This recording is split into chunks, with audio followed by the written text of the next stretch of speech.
Le Conseil des ministres se réunit ce jour, vendredi 12 février 2021, dans la salle habituelle des délibérations sous la présidence de Issouf Mahamadou, président de la République, président du Conseil des ministres. Les conclusions avec Ali Issaka. Au titre de la présidence de la République, le Conseil des ministres a adopté le projet de décret fixant les traitements de base, les primes, les indemnités et les autres avantages alloués au personnel de l'Agence nationale pour la société de l'information ANSSI. Le présent projet de décret est pris en application de l'article 11 du décret numéro 2017-759/PRN du 29 septembre 2017 portant approbation des statuts de l'Agence nationale pour la société de l'information. Il a pour objectif de mettre le personnel de l'ANSSI dans les conditions lui permettant d'accomplir convenablement ses missions. Au titre du cabinet du Premier ministre, le Conseil des ministres a adopté les projets de texte ci-après.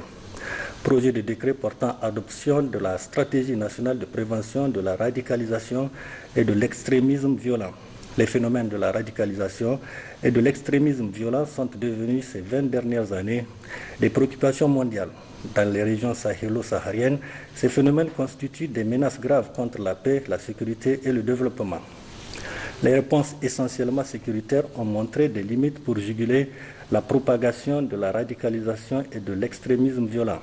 Afin de permettre une meilleure prise en charge de cette problématique, le plan d'action des Nations Unies pour la prévention et la lutte contre l'extrémisme violent a recommandé à chaque État de se doter d'un cadre d'action afin d'organiser la prévention et la lutte contre l'extrémisme violent sur toute l'étendue de son territoire.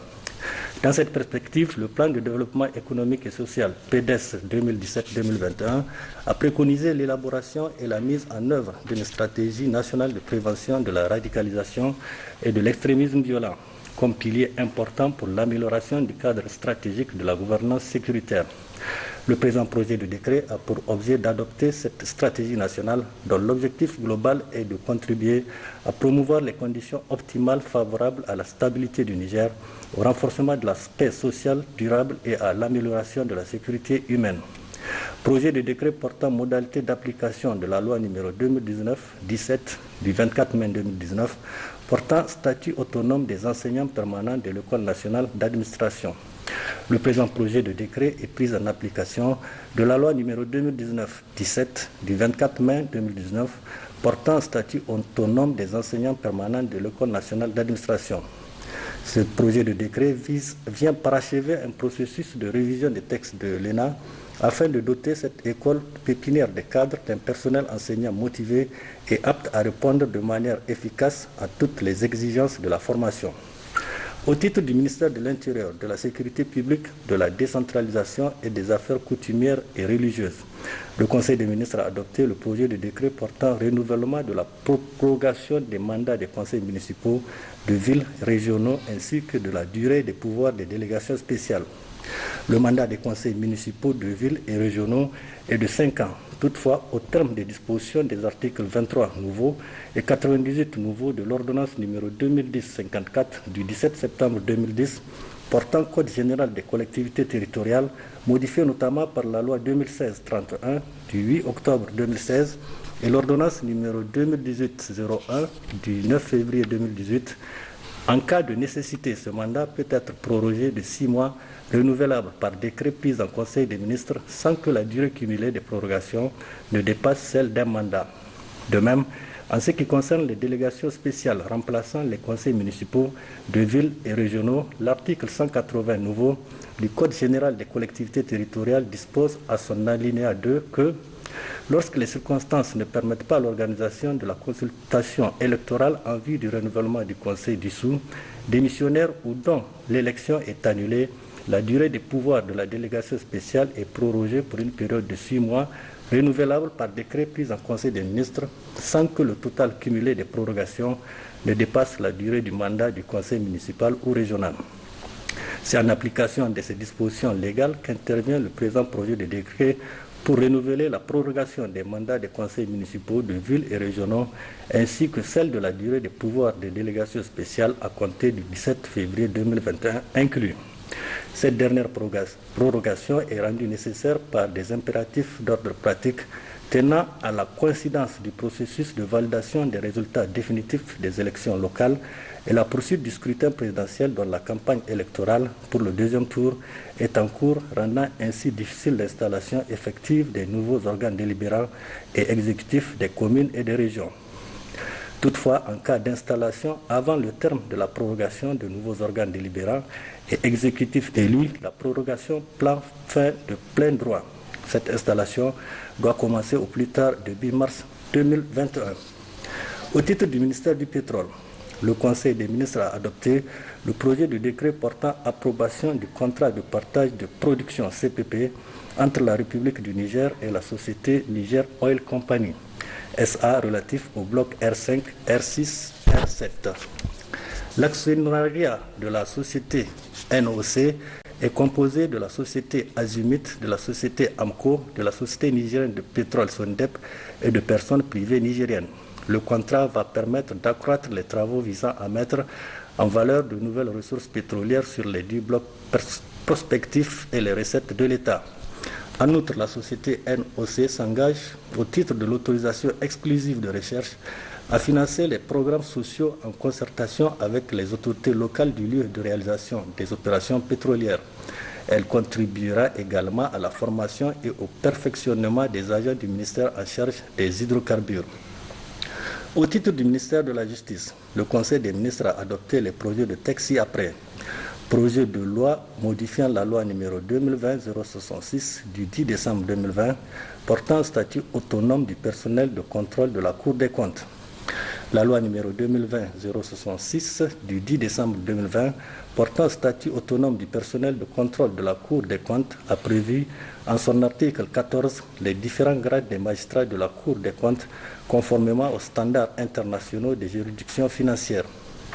Elle a prévu en outre en ses articles 19 et 20 les modes d'accès au corps des magistrats financiers dont la hiérarchie est arrimée sous de nouvelles appellations à celle du corps des magistrats de l'ordre judiciaire. L'échelonnement indiciaire de référence des magistrats financiers est celui fixé par le statut de la magistrature et son décret d'application.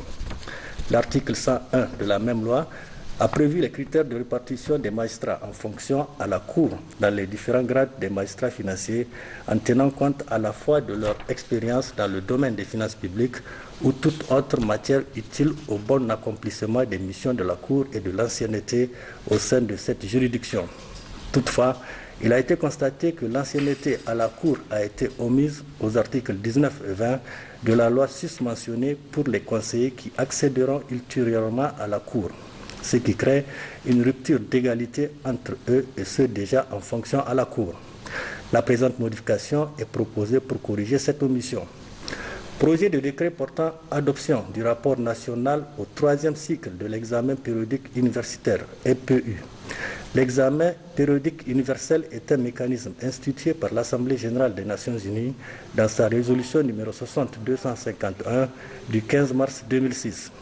Il est conduit par le Conseil des droits de l'homme et a pour objectif d'évaluer la situation globale des droits de l'homme dans les 193 États membres de l'Organisation des Nations unies. Cet exercice volontariste consiste à apprécier la capacité d'appropriation par les États des différents mécanismes mis en place par l'ONU pour promouvoir les droits humains, les mesures prises pour leur donner effet et les progrès réalisés dans le domaine. À l'issue de cette évaluation, des recommandations sont faites par les États examinateurs à l'État examiné dans le but d'améliorer la situation des droits de l'homme sur son territoire. Le présent rapport, qui est le 3e du genre, témoigne de la forte volonté de notre pays de respecter ses engagements internationaux librement souscrits. Au titre du ministère des Domaines, de l'Urbanisme et du Logement, le Conseil des ministres a adopté le projet de décret portant déclassement de la réserve foncière objet de l'îlot 5004 d'une superficie de 11 354 m², lotissement Sonissi sur le site de la ville de Zender. Dans le cadre de la tenue des festivités du 18 décembre dans la ville de Zender, 3 terrains avaient été retenus pour la création de la cité du 18 décembre et d'un centre de conférence. Parmi ces terrains figurait une partie du terrain objet du titre foncier numéro 7087, auparavant affecté à la Caisse nationale de sécurité sociale. pour dédommager cette institution pour la partie occupée d'une superficie de 8 000 m², la réserve foncière objet de l'îlot 5004 dans le territoire de la ville de Zender, d'une superficie de 11 354 m², lui a été affectée par arrêté en date du 24 mai 2019. Pour permettre à la Caisse nationale de sécurité sociale CNSS de jouir pleinement de ce domaine, il s'avère indispensable de déclasser le dit îlot du domaine foncier public au domaine privé de l'État. Au titre du ministère de l'Équipement, le Conseil des ministres a adopté le projet de décret modifiant et complétant le décret numéro 2020-081 /PRN/MEQ /M2UL/MF du 24 janvier 2020 portant acte de cessibilité des propriétés à exproprier dans le cadre de la construction de la route Bagaroa-Ilela 107 km, des bretelles PK10 d'Andaji 17 km, d'Andaji-Dangona 10 km et des travaux connexes. La route Bagaroa-Ilela, les bretelles PK10 d'Andaji, d'Andaji-Dangona et les travaux connexes ont été déclarés d'utilité publique par décret numéro 2017-520/PRN /MEQ/MDH/MF du 16 juin 2017. Les propriétés se trouvant dans l'emprise de ces voiries ont été déclarées cessibles au profit de l'État suivant décret numéro 2020-081/PRN /MEQ/M2UL/MF du 24 janvier 2020. Cependant, la liste des propriétaires à exproprier dans le cadre des dits travaux n'a pas pris en compte certains propriétaires dont les biens ont été affectés. Le présent projet de décret est donc pris pour compléter la liste des personnes impactées dans le cadre de ces travaux et rendre cessibles au profit de l'État les propriétés concernées en vue de leur expropriation conformément à la législation en vigueur. Au titre du ministère de la Renaissance culturelle, des Arts et de la modernisation sociale, le Conseil des ministres a adopté le projet de décret portant transfert des biens meubles et immeubles du Palais de Congrès. Par décret numéro 2020-011/PRN du 10 janvier 2020, il a été créé auprès de la Présidence de la République l'Agence nationale pour l'économie des conférences, ANEC, dont la mission principale est le développement de l'économie de conférence. L'article 2 du dit décret précise que l'ANEC est chargée, entre autres, d'assurer la gestion de toutes les infrastructures qui lui sont affectées dans le cadre des conférences et autres événements internationaux. Le présent projet de décret a donc pour objet de transférer les biens meubles et immeubles de l'établissement public à caractère industriel et commercial dénommé Palais de Congrès dissous à l'ANEC. Au titre du ministère de l'Industrie, le Conseil des ministres a adopté le projet de décret accordant le bénéfice des avantages du régime conventionnel des dispositions spéciales du Code des investissements à la société Translogistique Salou pour ses activités de transport de marchandises diverses et d'hydrocarbures au Niger et dans la sous-région et l'exploitation de carrières de sable, de gravier, d'argile et de latérite au Niger. La société Translogistique Salou est une société à responsabilité limitée unipersonnelle au capital de 10 millions de francs CFA dont le siège social est fixé à Malbaza. En cas d'obtention de l'agrément, la société s'engage entre autres à investir 9 054 850 014 francs CFA hors taxes et hors fonds de roulement dans son activité et à créer 395 emplois permanents. Le projet contribuera en outre à la modernisation du secteur des transports terrestres de marchandises et à l'amélioration de la compétitivité nationale dans le domaine des transports des marchandises et d'hydrocarbures. Mesures nominatives.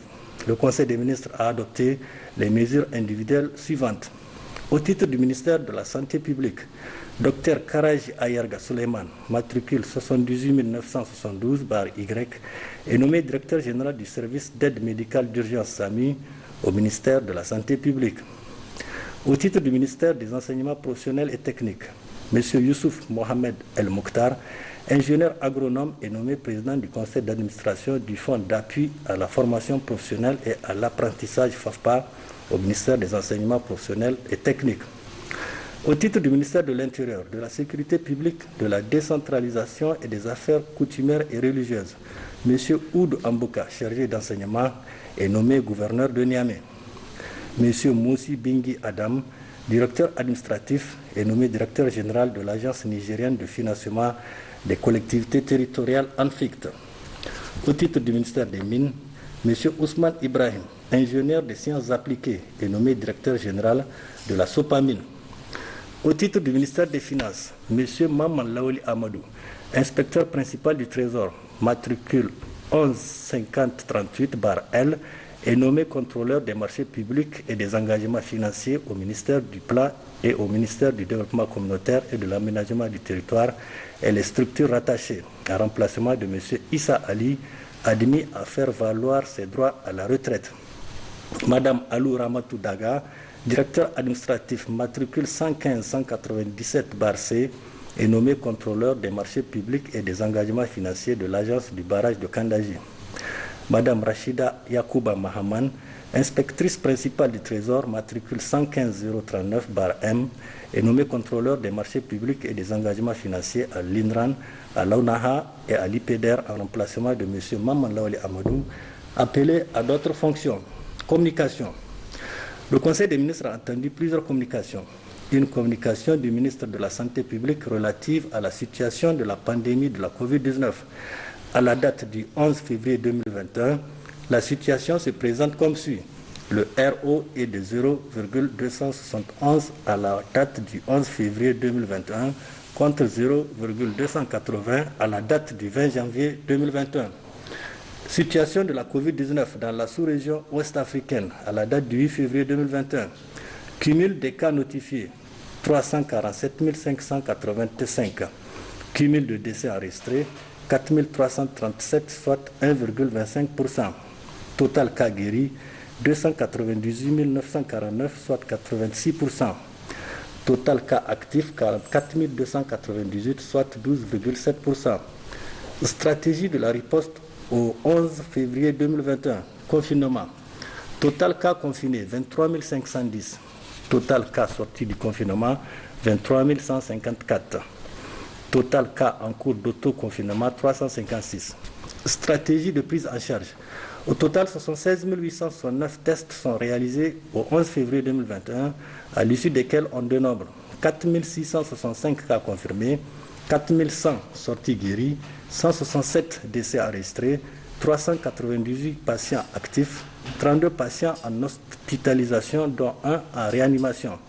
Il a été constaté une baisse importante du taux de positivité parmi les voyageurs demandeurs de PCR, passant de 9,18% en décembre 2020 à 4,8% en janvier 2021.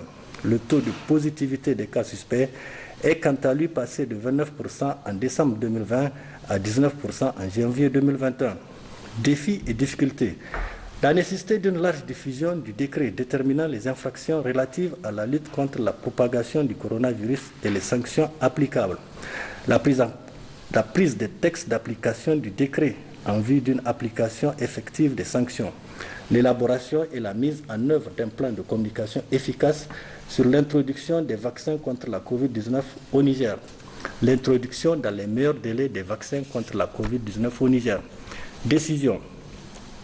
Vulgariser le décret déterminant les infractions relatives à la lutte contre la propagation du coronavirus et les sanctions applicables par les ministères concernés à travers des points de presse et de conférences de presse dans toutes les langues nationales. Donner un délai de 2 semaines avant la mise en application du décret pour permettre aux ministères concernés de prendre des arrêtés déterminant les modalités d'application. Réouvrir les lieux de spectacle, salles de cinéma et les débits de boissons sous réserve du respect strict des mesures barrières. Cependant, les boîtes de nuit restent fermées jusqu'à nouvel ordre. 2 communications du ministre de l'Équipement. La première communication est relative à l'attribution d'un marché public passé par appel d'offres ouvert pour les travaux d'aménagement et bitumage de la voie d'accès à l'hôpital général de référence de Niamey, y compris le drainage des eaux au ravin de Kouartagui. Ce marché d'un montant de 3 054 438 396 francs CFA, toutes taxes comprises, a pour attributeur provisoire l'entreprise Morey avec un délai moyen d'exécution de 6 mois. La deuxième communication est relative à l'attribution d'un marché par appel d'offres restreint pour les travaux d'aménagement et de bitumage de la route Bolbol, Lido, Guéchemé, Tibiri, Koremaïwa et les bretelles Tibiri, Nasarawa, Tombobouya et Doumega, frontière de Nigeria. Ce marché d'un montant de 55 55 milliards 188 000 millions 086 francs, toutes taxes comprises, a pour attributeur provisoire l'entreprise générale de bâtiments et travaux publics avec un délai d'exécution de 30 mois. Une communication de la ministre de l'Énergie relative à la signature d'un contrat additif dans le cadre de l'extension de la centrale solaire de 7 MW de Malbaza pour une capacité de 1 MW. Ces 3 communications sont faites à titre d'information conformément aux dispositions de l'arrêté 0107/PM/ARMP du 1er août 2019 fixant les seuils dans le cadre de la passation des marchés publics qui dispose à son article 13 tout marché public dont le montant est égal ou supérieur à 500 millions de francs CFA hors taxe sur la valeur ajoutée doit faire l'objet d'une communication préalable en Conseil des ministres de la part du ministre en charge du secteur concerné. Une communication du ministre des Transports relative au lancement des travaux de construction de la ligne ferroviaire Kano-Katsina-Zibia-Maradi. Le ministre des Transports par intérim, M. Sadou Seydou, a effectué une mission à Katsina, au Nigeria, le mardi 9 février 2021, dans le cadre du lancement des travaux de construction de la ligne ferroviaire Kano-Katsina-Zibia-Maradi. La délégation était composée notamment de l'ambassadeur du Niger au Nigeria, de la consul du Niger à Kano, du gouverneur de la région de Maradi, des élus, des opérateurs économiques et des experts. La cérémonie a été présidée par son Excellence Muhammadu Buhari, président de la République fédérale du Nigeria, compte tenu du caractère hautement stratégique et intégrateur du projet. En effet, le projet consiste en la construction d'une ligne ferroviaire à écartement standard longue d'environ 300 km, de 15 gares de différentes catégories, des dépôts de matériel roulant ainsi que des ateliers de maintenance pour relier les capitales économiques du Niger et du Nigeria au port nigérien de Lagos notamment. Le trafic quotidien de la ligne est estimé à 9 364 passagers et 3 000 tonnes métriques de marchandises dès 2023. La mise en œuvre du projet va permettre d'élargir et d'intégrer les marchés, de faciliter le mouvement des personnes et des biens, de contribuer à la paix et de créer des conditions locales propices, notamment en termes d'emploi pour un développement économique et durable de nos 2 pays. En particulier pour le Niger, il s'agit de diversifier ses ports de transit, de préserver son patrimoine routier, de limiter l'impact de la vétusté de son parc automobile et de booster le développement des industries lourdes sur son territoire. Tel que souligné par son Excellence Muhammadu Buhari dans son allocution, la mise en œuvre du projet ferroviaire Kano-Katsina-Zibia-Maradi favorisera le commerce transsaharien et contribuera aux gains attendus dans l'accord de libre-échange continental africain ZLECAf, dont son Excellence Issouf Mahamadou a été le champion. À cet égard, les ministres des Transports de la République du Niger et de la République fédérale du Nigeria s'attachent activement à accélérer la mise en œuvre du dit projet. D'ores et déjà, 1. Le gouvernement de la République fédérale du Nigeria a décidé de financer entièrement la construction de la ligne ferroviaire Kano-Katsina-Zibia-Maradi, y compris le tronçon se trouvant sur le territoire nigérien. 2. Le gouvernement de la République du Niger a décidé de conduire une étude d'impact environnemental et social sur son territoire en vue d'une éventuelle expropriation des terrains et du dédommagement associé. 3. Pour l'exécution des travaux, des discussions poussées relatives à l'exonération des droits et taxes au passage des frontières sont engagées. 4. Les 2 pays sont davantage engagés à garantir la sécurité sur l'ensemble de leur territoire et en particulier, et pour la circonstance, sur le corridor Kano-Katsina-Zibia-Maradi. 5. Ils sont également engagés à fournir davantage des efforts pour asseoir dans le domaine de leurs échanges une stratégie durable par le rapprochement de leur réglementation, l'amélioration de la sécurité, la facilitation des transports, la révision des accords, la promotion du secteur privé. Il faut noter qu'il s'agit de l'un des 3 projets ferroviaires répertoriés dans le pipeline de la coopération nigéro-nigériane. C'est également un projet inscrit dans le plan directeur d'interconnexion ferroviaire de la CEDEAO ainsi que dans la stratégie nationale des transports au Niger 2017-2025. Le gouvernement se félicite de l'excellence des liens de coopération qui unissent les 2 pays frères. Merci Ali Saka. Nous le rappelons dans les titres, le président de la transition de la République du Mali, Ba Ndao, est arrivé ce matin à Niamey pour une visite d'amitié du travail. Le point sur le séjour du président Mali à Niamey avec Loli Yahya Zerabiou et Iminil Kasmokta. C'est la deuxième fois en l'espace d'un trimestre que le président de la transition malienne foule le sol nigérien.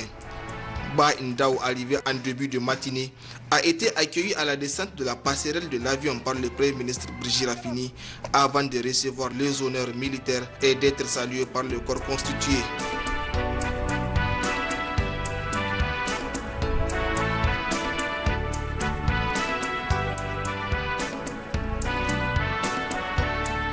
Le président de la transition malienne s'est par la suite rendu à la présidence de la République où il a été reçu par le chef de l'État Issoufou Mahamadou.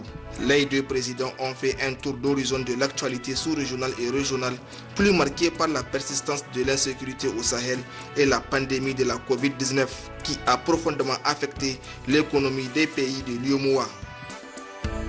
Cette visite du président Ba Ndao intervient à quelques jours du prochain sommet du G5 Sahel prévu se tenir à N'Djamena au Tchad. Un point important qui sera assurément évoqué lors des échanges. Après la rencontre élargie aux deux cabinets, le président de la transition malienne a pris congé de son hôte nigérien Issoufou Mahamadou et a été raccompagné à l'aéroport international Diori Hamani de Niamey par le Premier ministre Brigitte Raffini.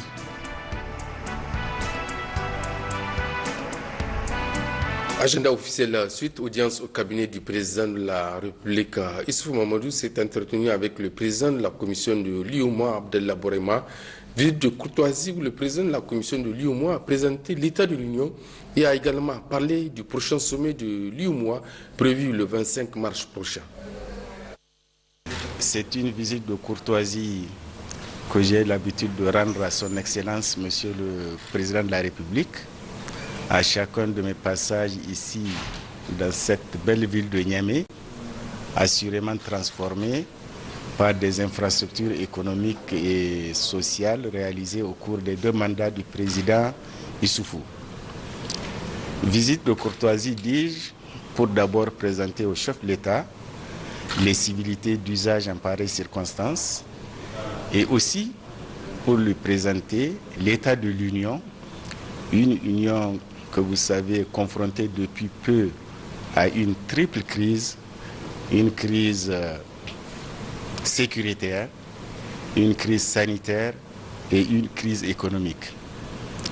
Les gouvernements, les institutions comme la commission de l'UEMOA, les partenaires techniques et financiers s'attellent à apporter des solutions à court et moyen terme liées aux conséquences dommageables de cette triple crise, notamment au niveau social. Bien sûr, j'ai évoqué des points spécifiques avec le chef de l'État relativement au prochain sommet de l'UEMOA qui se tiendra le 25 mars 2021, plaise à Dieu. Enfin, j'ai saisi l'opportunité pour féliciter le président de la République pour la qualité de l'organisation du processus électoral en cours au Niger depuis le mois de décembre et qui sera clos le 21 février 2021, plaise à Dieu. Nous prions le bon Dieu pour que ce processus puisse se terminer en paix et en sécurité et surtout que le bon Dieu aide le peuple nigérien à choisir pas simplement le meilleur, mais son meilleur serviteur.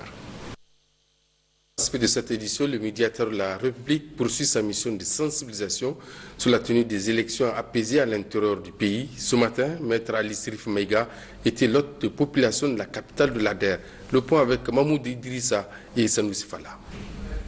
À Tawa, le médiateur de la République, Maître Ali Sirif Maïga, a rappelé tout d'abord à l'assistance que la région de Zender a élu pour premier député du Niger, Diori Hamani, et celle de Tawa, Jibo Bakari, une belle leçon d'unité nationale et de cohésion sociale, a-t-il déclaré. Par ailleurs, le médiateur de la République n'est pas passé par 2 chemins pour appeler l'ensemble des populations, particulièrement le leader politique, de tous bords, à consolider avant tout la paix, l'unité nationale et la cohésion sociale. Le médiateur de la République constate avec amertume et une vive préoccupation que depuis un certain temps, le Niger, déjà aux prises avec une insécurité récurrente, connaît une agitation sans précédent qui, si l'on y prend garde, finira par faire le lit de la cohésion sociale de manière à hypothéquer gravement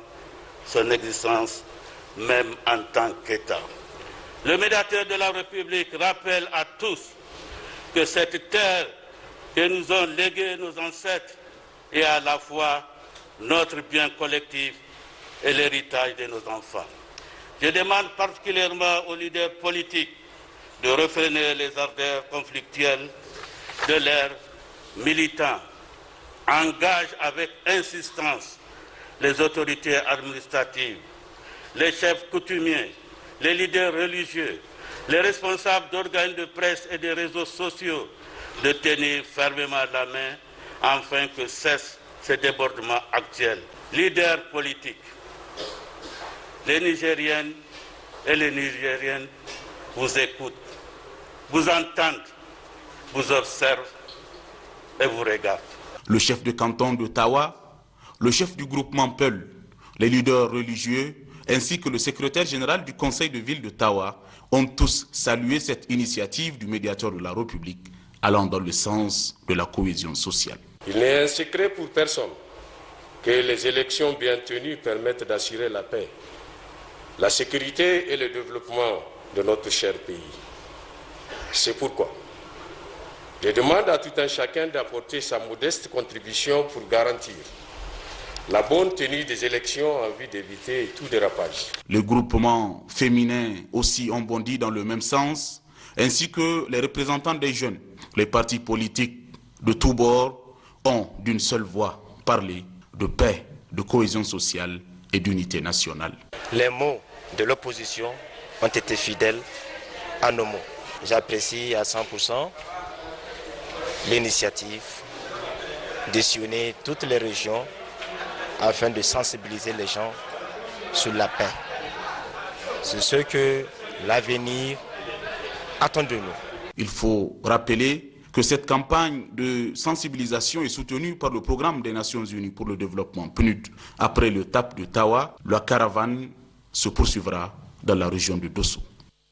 La transition a été trouvée pour parler des activités des partis politiques. Les partis politiques qui soutiennent le candidat du PNDS Taraya au deuxième tour du scrutin présidentiel ont officiellement lancé cet après-midi à Niamey un mouvement de mobilisation dénommé Coalition Bazoum. C'était au cours d'une cérémonie ponctuée par plusieurs messages. Le point avec Kassim Abdoulaye et Saadou Inou Ali. C'est le siège du MNSD Nassara de la commune Niamey 1 qui a servi de cadre de lancement à la coalition Bazoum Mohamed, un mouvement d'ensemble des différents partis politiques qui soutiennent le candidat du PNDS Taraya afin de le porter à la magistrature suprême de notre pays. Dans son mot introductif, Alhaji Adamou Younoussa, président du comité mixte de campagne, a exhorté tous les militants à ne pas baisser les bras et se mobiliser davantage autour du candidat du Parti Rose. Même son de résonance dans l'allocution du président de la section Niamey 1, Alhaji Sido, qui a remercié les militants pour leur mobilisation sans cesse croissante avant de les exhorter à sortir massivement le 21 février pour voter Bazoum Mohamed. Le coordonnateur de la région de Niamey du PNDS Taraya, Karidjo Mamadou, est revenu sur deux points essentiels dans son discours de lancement. Il a d'abord salué cette initiative louable avant de lancer un appel de mobilisation à l'endroit de tous les militants.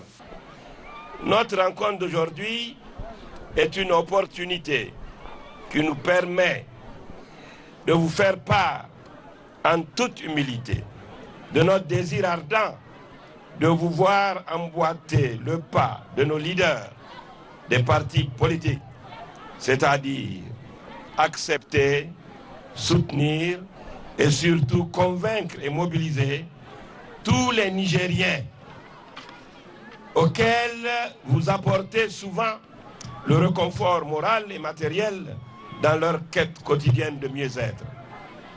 De nombreuses réalisations sont prévues dans la région de Niamey, dont, entre autres, le renforcement de la sécurisation de la ville de Niamey et de ses périphéries, la résolution du problème d'assainissement de la ville de Niamey. Pour réaliser tout ce dont je viens de vous parler, nous devons nous mobiliser pour faire voter en faveur du candidat El Hadj Bazoum Mohamed nos familles, nos amis et tous ceux qui nous font confiance. Cette campagne de mobilisation, la première d'une série de 5, va se poursuivre dans les autres structures des partis alliés au PNDS Taraya.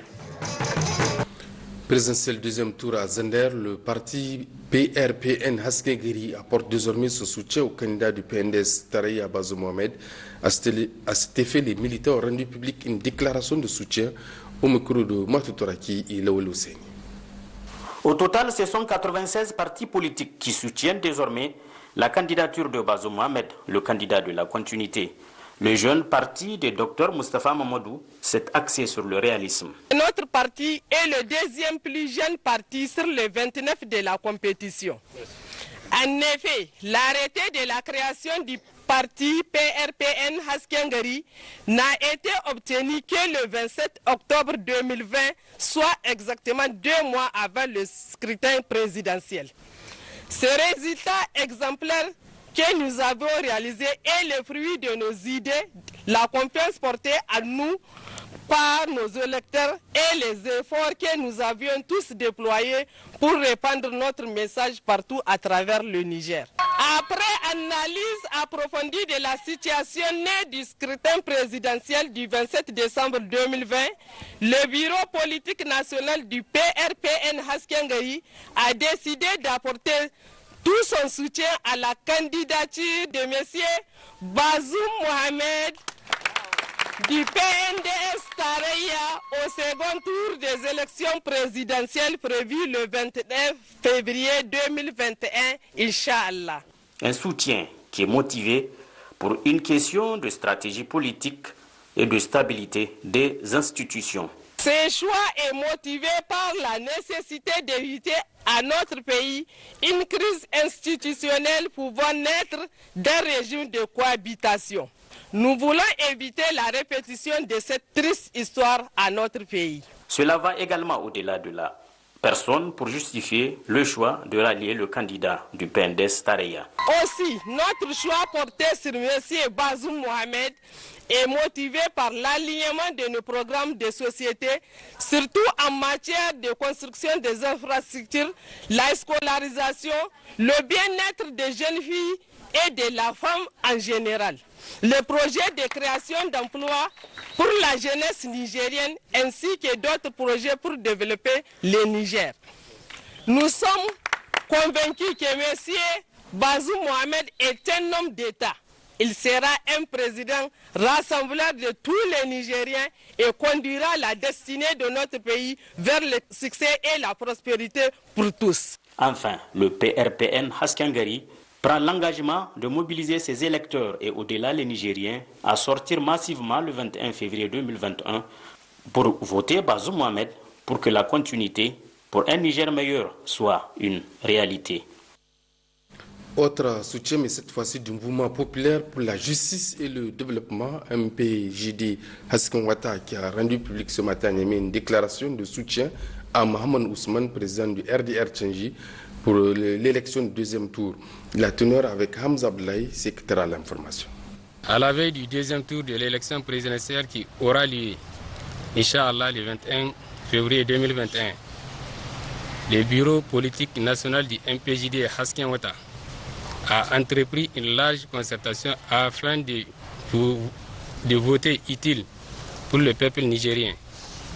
Vu la situation sanitaire, vu la situation sécuritaire, vu la situation de l'école nigérienne, vu la performance du système sanitaire, vu la situation que vivent les entreprises nigériennes, vu l'état de la démocratie, vu l'aspiration du peuple nigérien à un lendemain meilleur, le mouvement populaire pour la justice et le développement MPJD Hasken Ouattara décide pour l'élection présidentielle deuxième tour du 21 février 2021 d'apporter son soutien total à Mohamed Ousmane, candidat du RDR Tchangi. Nous invitons donc massivement les membres et sympathisants du MPJD Hasken Ouattara a œuvré pour une victoire éclatante de Al-Hajj Mohamed Ousmane à l'élection présidentielle deuxième tour du 21 février 2021. Activité des partis politiques suite la salle de réunion Garbe-Loga de Dosso a servi de cadre à la tenue d'une conférence débat organisée par le bureau exécutif de l'organisation des jeunes Tareya OJT. Le thème retenu est programme de renaissance acte 3 du candidat Bazoum Mohamed aux élections présidentielles d'État avec Rachida Nawada et Habib Bakou. Le bureau exécutif national de l'organisation des jeunes Tareya Ben OJT, en collaboration avec les structures de la région de Dosso, a organisé une conférence débat placée sous le thème Programme de renaissance acte 3 du candidat à l'élection présidentielle 2020-2021 Bazoum Mohamed. Il s'agit pour le Ben OJT de contribuer à la vulgarisation du programme politique du candidat Bazoum Mohamed, un programme réaliste et réalisable dont l'importance n'est plus à démontrer pour le développement du Niger. Au cours de cette conférence, de communication ont été abordées. La première animée par Dr Adam Fumokoy ayant trait au contenu du programme en matière de santé. Et la deuxième communication a porté sur l'éducation présentée par un panel d'experts. Ces exposés ont été suivis avec beaucoup d'intérêt par les jeunes et ont suscité un débat fort enrichissant. Ce programme, comme nous l'avons dit, contrairement à celui que se vante d'avoir l'autre challenger, qui s'apparente plus à un tract qu'à un programme, nous avons un programme sérieux, réaliste et chiffré. Et ce programme, je peux vous dire que moi, à titre personnel, j'ai eu la chance de prendre part à sa conception et c'est un programme qui a été élaboré avec beaucoup de rigueur et nous avons pris le temps vraiment au sein de différents groupes qui ont été constitués d'apporter notre contribution, nous les jeunes. Deuxièmement, vous avez constaté qu'au niveau de la direction nationale de campagne, elle est essentiellement menée par les jeunes. Ça aussi, c'est un message très important. Troisièmement, le président Mahamadou Issoufou, vous avez vu aussi, surtout pendant son second mandat, a pris bien soin de faire une bonne place aux jeunes. Nous nous retrouvons dans une très large alliance de plus de 80 voire 90 partis politiques et pour certains qui ne sont pas encore imprégnés du programme du PNDS Tareya. Nous au PNDS, lorsque nous invitons quelqu'un à être un allié, nous le prenons et nous le considérons vraiment comme un camarade, comme un militant. Nous partons en campagne avec nos alliés, de la jeunesse, les plus aînés. Nous voulons le faire avec les alliés de tous les partis de la coalition. L'éclat de ce grand rendez-vous de Dosso a été rehaussé par la présence du président de l'Assemblée nationale, directeur régional de campagne, son Excellence Hussein Tini, qu'accompagne l'honorable député Mor Hassan Dikoubou.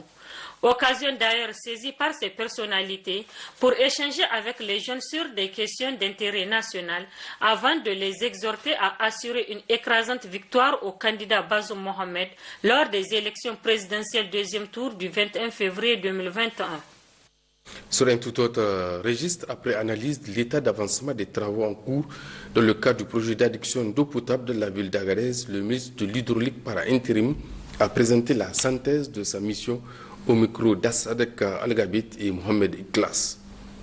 En visite de travail dans la région d'Agadez du 10 au 11 février 2021, le ministre de l'Hydraulique et de l'Assainissement par intérim a été dépêché par les plus hautes autorités de notre pays, soucieuses de garantir l'accès à l'eau potable pour les populations. Pour cela, il s'avère que le lot 1, relatif à la réalisation d'une station de reprise, reste exécuté à hauteur de 80%. Quant au lot 2 et 3 qui renvoient aux conduites de refoulement et de distribution, leurs taux sont de 90% pour le lot 2 et 97% pour le troisième lot. C'est pourquoi le ministre Zakaria Abdourahmane a tenu à souligner. Au regard de l'importance de ces travaux et tenant compte de la période de pointe qui s'annonce dès le mois d'avril, les décisions importantes doivent être prises pour mettre en service ces installations au plus tard fin mars 2021. Ainsi, vu que les entreprises ont accusé d'énormes retards et que tous les engagements pris par elles n'ont jamais été honorés, il a été décidé de ce qui suit. La Société de patrimoine des eaux du Niger, SPEN, poursuivra la réalisation d'une partie des travaux en régie, à savoir la remobilisation et la mise en confiance des sous-traitants pour la finalisation des terrassements, de la pose de conduite, des essais et désinfections selon un protocole qui sera établi par les entreprises. Elle prendra aussi en charge directement les frais liés à la question sécuritaire. Les entreprises devront se concentrer sur les autres travaux restants afin de les terminer, à savoir la finalisation de la station de reprise, la mise en service du champ de captage de Afra et la pose des canalisations restantes.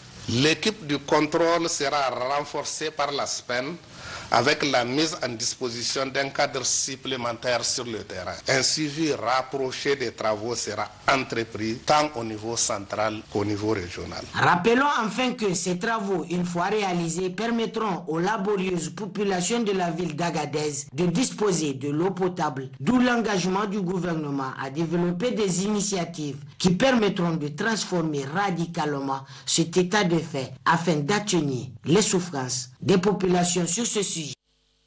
Restons justement dans la zone pour signaler la séance de prière collective ce matin sur la paix et la sécurité. La cérémonie a été rehaussée par la présence du président de la Commission nationale des droits humains. Le point avec Moussa Falaï et Mahmoud Adam. Après la prière de vendredi tenue comme à l'accoutumée à la grande mosquée Meskini d'Agadez, les oulémas de l'Aïr ont organisé une séance de lecture collective du Saint-Coran, Fatiha et invocation prononcée en présence du président de la Commission nationale des droits humains, le professeur Khalid Ekri, en mission de travail dans la région d'Agadez, et le gouverneur d'Agadez, Sadou Soloké, pour implorer Dieu le Tout-Puissant, la paix, la sécurité et des élections apaisées au Niger. Une initiative fortement saluée et encouragée par le président du CNDH. Cette initiative est très louable de la part du sultan de l'Aïr, qui a pu regrouper l'ensemble des oulémas afin de prier pour la paix, pour le Niger, et dans l'intérêt de tous. Je voudrais à cette occasion remercier le gouverneur et le sultan de l'Aïr, ainsi que tous les oulémas qui sont venus, qui ont effectué le déplacement, et demandons au Tout-Puissant, au Maître du monde, et d'accepter nos prières pour que le Niger reste et demeure un pays où la paix, la tolérance et la non-violence puissent avoir leur demeure. Cette séance de lecture collective du Saint-Coran est un moment de dévotion et de prière qui a mobilisé les oulémas de l'Aïr sous la conduite de l'honorable sultan de l'Aïr, Alhaj Oumarou Ibrahim Oumarou. On remarquait aussi la présence des responsables des forces de défense et de sécurité en activité dans la région d'Agadez. Rubrique sécurité avec la remise officielle de témoignages de satisfaction ce matin à Niamey au chef de police des 3 pays membres de l'équipe conjointe d'investigation pour service rendu. Une cérémonie qui marque la réussite d'un travail considérable par les forces de police de l'Espagne, de la France et du Niger. D'autres précisions avec Hawa Mahmoudou et Suleiman Boubacar. 3 chefs de la police de l'équipe conjointe d'investigation ECI ont été décernés à la direction de la surveillance du territoire DST. Il s'agit des commissaires Abdulsalam Moumouni du Niger, de Fernando Guerrera Garcia de l'Espagne et Patrick Mouska de la France. Cette cérémonie solennelle consacre le couronnement d'un travail collectif réussi dans la lutte contre les réseaux criminels liés au trafic illicite de migrants, à la traite des êtres humains et les infractions connexes. Le directeur général de la police nationale a d'abord souligné l'excellent travail de coopération internationale entre les 3 pays qui a permis d'atteindre les résultats escomptés. À la date du 31 décembre 2020, les actions de l'équipe ont permis d'interpeller 475 personnes, dont 453 déférés et 439 écroués. La saisie de 72 voitures, 45 motos de trafiquants présumés et 185 documents contrefaits ou falsifiés. Plusieurs actions de coopération ont été menées entre ces 3 pays et également a fait l'objet d'approches aussi par quelques pays de la sous-région. Je citerai le Nigeria, le Bénin et le Sénégal. Incontestablement, le travail de l'ECI est reconnu au niveau national, voire international, et grâce à son efficacité et aux bons résultats obtenus. Ainsi, un projet similaire dans le domaine de la lutte contre le terrorisme est en cours de négociation entre ces mêmes 3 pays. Le directeur de la surveillance du territoire a pour sa part loué les bienfaits du projet lancé il y a 4 ans de cela. 4 ans après, les polices des 3 pays ont fait de ce projet un joyau à la direction de la surveillance du territoire et en général au niveau des services d'investigation de la police nationale du Niger. Cette équipe est un exemple de collaboration policière à tout point de vue exceptionnel. Et c'est pour cela que ça a inspiré d'autres coopérations pour la mise en place de projets similaires. Qu'il me soit permis de féliciter les membres de l'équipe conjointe d'investigation pour avoir conduit ces projets avec habileté et persévérance. Je remercie Monsieur le Directeur Général et le Ministre de l'Intérieur pour la reconnaissance du travail qui a été abattu. Le représentant des récipiendaires a, au nom de ses collègues, remercié les autorités pour cette marque de distinction. Poursuivant son allocution, il a indiqué que la mission à eux assignée a répondu aux attentes, notamment la réduction de l'immigration illégale vers l'Europe, le démantèlement des groupes criminels organisés. Les éléments de l'unité de la police nationale de Maradi ont procédé ce matin à une arrestation des réseaux de malfrats qui opèrent dans les régions de Maradi et Zender. Occasion pour le gouverneur Zakar Oumarou d'aller encourager et féliciter ces derniers. Le point avec Assouma Tijani et Sanoussi Fala. Ce sont 2 groupes de malfrats, l'un composé de 3 personnes et l'autre de 2 personnes regroupés au sein d'un même réseau. Ils ont en effet 2 modes opératoires.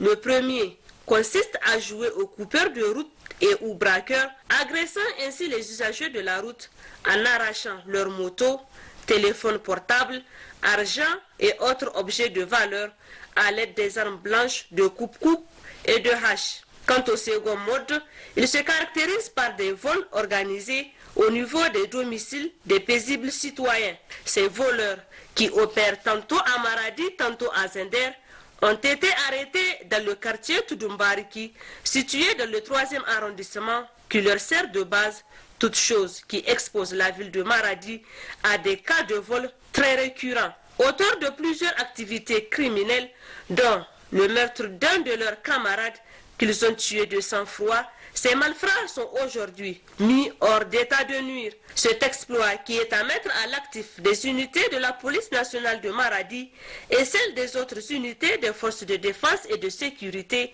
n'a été possible que grâce à la franche collaboration des populations.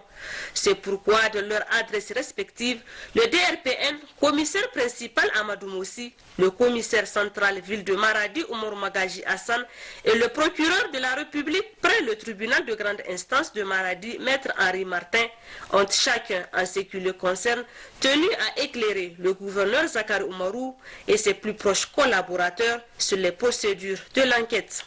Cette présentation se fait avant toute pédagogie, parce qu'elle vise à demander à la population d'être plus collaboratrice au regard du défi sécuritaire actuel qui se pose à l'ensemble de la région. On enregistre régulièrement des cas de vol, ça et là, avec agression, avec violence, l'arme blanche souvent, et une détectation parfois. Ils ont pratiquement le même mode opératoire, à quelques exceptions près. Ce qu'il faut comprendre, c'est que tout le travail qui a été assigné aux forces de défense et de sécurité ne peut être mené à bon point sans la collaboration des autorités coutumières, en particulier et de toute la population de Maradi en général. Pour les autorités coutumières, j'insiste, les chefs de village, les chefs de quartier connaissent parfaitement leur population. Les chefs de quartier connaissent leurs administrés. Lorsqu'ils découvrent des cas qui sont suspects, ils doivent les dénoncer à la police ou aux autorités administratives. Et la population doit être beaucoup plus compréhensive et réceptive à l'endroit de la police nationale pour lui permettre d'appréhender le reste des malfrats qui courent toujours et qui sont activement recherchés. Le gouverneur Zakar Oumarou a pour sa part félicité et encouragé les éléments de la police nationale en particulier et l'ensemble des forces de défense et de sécurité en général pour les efforts qu'ils ne cessent de déployer afin de sécuriser les personnes et leurs biens tout en restaurant l'ordre public. Je tiens à féliciter au nom du gouvernement les éléments qui ont pris part à ces différentes enquêtes et féliciter d'une manière générale tous les éléments des forces de défense et de sécurité qui travaillent nuit et jour avec beaucoup d'engagement et de détermination pour sécuriser nos populations et pour sécuriser nos biens. Il est donc impérieux que chacun mette la main à la pâte dans le but de rendre facile les enquêtes aux policiers, car il y va de l'intérêt de tous. Parlons santé à présent, en prélude à la journée internationale de lutte contre le cancer infantile, le Lions Club international du Niger organisé ce matin une rencontre d'échange, d'informations et de formation des étudiants, d'élèves et de l'Institut pratique de santé publique IPSP, une initiative qui participe à la lutte contre cette maladie à travers la formation des futurs agents de santé. L'état avec Abdelaziz Issaka et Hamid Abdoulaye. Journée de classe peu ordinaire, mais journée de classe très importante pour les étudiants et élèves de l'Institut pratique de santé publique IPSP qui participent à cette formation. Elle les prépare à la prise en charge des cas éventuels de cancer infantile dans leur future carrière d'agent de santé. Une initiative qui participe à la lutte contre cette maladie, initiée par le Lions Club dans le cadre de la Journée internationale de la lutte contre le cancer infantile. Cet événement aujourd'hui, qui est la sensibilisation de nos filles, de nos garçons, des infirmiers, sages-femmes, sur le diagnostic, le traitement, la prise en charge et les conséquences du cancer chez l'enfant. C'est dans ce cadre que nous sommes là pour les sensibiliser, pour qu'ils comprennent l'absolue nécessité d'avoir des informations, même quand on n'est pas spécialiste, d'avoir des informations pour que demain, ils puissent prendre en charge des cas. Une belle opportunité pour les étudiants et élèves de l'Institut pratique de santé publique, salué par l'administration. Ça va rentrer dans un complément de formation. Ils sont en train de recevoir des enseignements théoriques, des enseignements pratiques depuis. Si aujourd'hui, une association ou bien une telle organisation qui n'est pas à sa première décide encore de donner un complément de formation sur ça, ça ne peut être qu'un plus aux étudiants. Et c'est vraiment une bonne chose. On l'apprécie et nous allons continuer dans ce sens. Engagé depuis des années dans la lutte contre ce fléau, le club des Lions et Léo du Niger, en plus de cette initiative, marquera la Journée internationale de la lutte contre le cancer infantile à travers plusieurs autres activités. Tendance Covid-19 au Niger, les résultats des examens virologiques de ce jour 12 février 2021 se présentent comme suit. 13 cas positifs, dont 2 chez les demandeurs de tests PCR Covid-19 pour voyage et 11 chez les alertes sur 255 tests réalisés à la Covid-19, dont 7 de sexe féminin, 6 de sexe masculin. Ces cas positifs se répartissent comme suit: 2 à Niamey, 5 à Tawa, 3 à Zender, 1 à Maradi, 2 à Difa, 2 décès enregistrés à ce jour, répartis comme suit: 1 à Niamey, 1 à Tawa. À ce jour, ce sont 77 124 personnes testées, 4 678 sont déclarés positifs à la Covid-19, parmi lesquels 4 135 guéris, 169 décès, 374 cas actifs, 30 en hospitalisation, dont 2 en réanimation. Le gouvernement attire l'attention des populations sur le fait que le virus circule fortement au niveau communautaire, avec de plus en plus de cas présentant des signes souvent graves. Aussi, le gouvernement invite la population au respect strict de toutes les mesures prises, le port de masque, le lavage de mains à l'eau et au savon et l'utilisation du gel hydroalcoolique doivent être strictement respectés en toutes circonstances. Pour toute information, appelez le 15 ou le 93 59 18 02. Cela dit, le secrétaire général de la préfecture de Bermont, région de Maradi, a procédé mardi dernier à l'inauguration d'un bloc de 3 classes, un CSI de type 1 et une classe de santé des infrastructures qui viennent soulager les souffrances de population. L'État avec Abdel Fattah Moussa et Adamou Oumarou. C'est pour améliorer les relations de redevabilité entre les décideurs politiques au niveau local que le programme d'appui aux collectivités territoriales Pacte Suisse a financé la construction en matériaux définitifs d'un bloc de 3 classes à l'école primaire de Machargat, un centre de santé intégré de type 1 à Tagaye et une case de santé à Tegitou à hauteur de 52 millions de francs CFA. Ainsi, ce joyau de santé bien équipé par la mairie de Gadabéji en produits de première nécessité d'une valeur de 1 700 000 francs CFA viennent assouplir la souffrance de la population, notamment les femmes des villages de la commune de Gadabéji. En prenant la parole, le secrétaire général de la préfecture de Bermo, Ibrahim Jadi, a précisé que la qualité de l'éducation et de la santé veut cher des autorités nigériennes se matérialise par la réalisation des activités de ce genre. Pour le maire de la commune rurale de Gadabéji, la réalisation de ces bâtiments est une réponse non seulement aux sollicitations de la population, mais aussi un appui aux efforts inlassables du gouvernement dans le cadre de l'amélioration des conditions de vie des populations. En effet, les bénéficiaires de ces joyaux ont de vive voix remercié et encouragé cette initiative de la mairie de Gadabéji, qui n'est point la première du genre. Au nom des autorités académiques, nous remercions la mairie de Gadabéji a bien voulu mettre à la disposition vraiment de l'école ce joyau. Les mots nous manquent pour exprimer la joie qui nous anime à pareil moment. C'est une école à grand effectif qui avoisine les 200 élèves. Ça veut dire que cet ouvrage-là vient à point nommé. Nous remercions beaucoup la mairie d'avoir construit ce joyau à Machargat. Ceci vient d'apporter de la clarté dans ce village.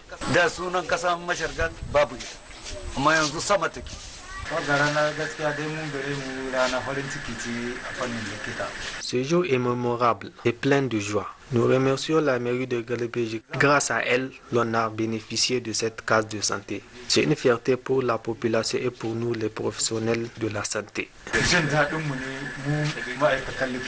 A noter que la réalisation de ces infrastructures a abouti grâce à la parfaite collaboration de l'Agence nationale de financement des collectivités territoriales, AFICT.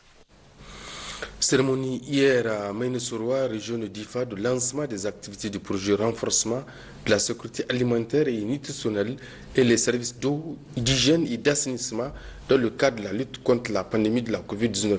Elle est organisée par l'ONG WHH sous la présence du secrétaire général de la région. Le point avec Amadou Hassan et Hassan Abdou. Cette cérémonie initiée par l'ONG WHH avec le financement du ministère fédéral allemand de la coopération économique et du développement consacre le lancement des activités du projet renforcement de la sécurité alimentaire et nutritionnelle ainsi que les services d'eau, hygiène et assainissement afin d'atténuer les effets du Covid-19 dans la région de Difa. L'objectif de ce projet est que jusqu'en 2021, les groupes vulnérables ciblés ont leurs besoins primaires et de base améliorés ainsi qu'ils soient résilients donc à la pandémie du Covid-19 dans la région de Difa. La cérémonie qui regroupe consacre le lancement du cash transfert inconditionnel pour 500 ménages, le cash forward pour 2300 ménages, la distribution de semences maraîchères et outils aratoires au profit de 560 ménages vulnérables. En effet, pendant 3 mois, ces familles recevront chacune un montant total de 97 500 francs CFA répartis en 3 tranches mensuelles de 32 500 francs. Ensuite, 74 750 000 francs CFA seront distribués à 2300 ménages selon la modalité de travail contre argent. Et enfin, 560 femmes, chefs de ménage, recevront des semences maraîchères et des outils aratoires. Au total, ces activités profiteront à environ 23 350 personnes frappées par les effets néfastes de la Covid-19 et dont la résilience sera renforcée. Le secrétaire général du gouvernement de Difa a indiqué que ce projet contribuera sans nul doute à la réponse du gouvernement face à cette pandémie de la maladie à corona. Le président de la République, chef de l'État, son Excellence El Hadji Issoufou Mahamadou, a présenté un plan de riposte dont le montant est estimé à 597 milliards de francs CFA et lancé un appel à la solidarité internationale pour soutenir la mise en place de ce plan. Je dois souligner que cet appel a bien été étendu par l'ONG WHH qui a bien voulu mettre à la disposition de 4 500 bénéficiaires, soit 31 000 personnes de la région de Difa, des kits d'hygiène pour un coût global de 205 millions de francs CFA. La région de Difa a subi aussi de plein fouet les conséquences sociales et économiques de la Covid-19, ce qui a accru la vulnérabilité des populations déjà meurtries et éprouvées par la crise sécuritaire liée aux attaques de Boko Haram. En effet, Les mesures préventives prises, certes salvatrices, ont des répercussions socio-économiques sur la vie des citoyens.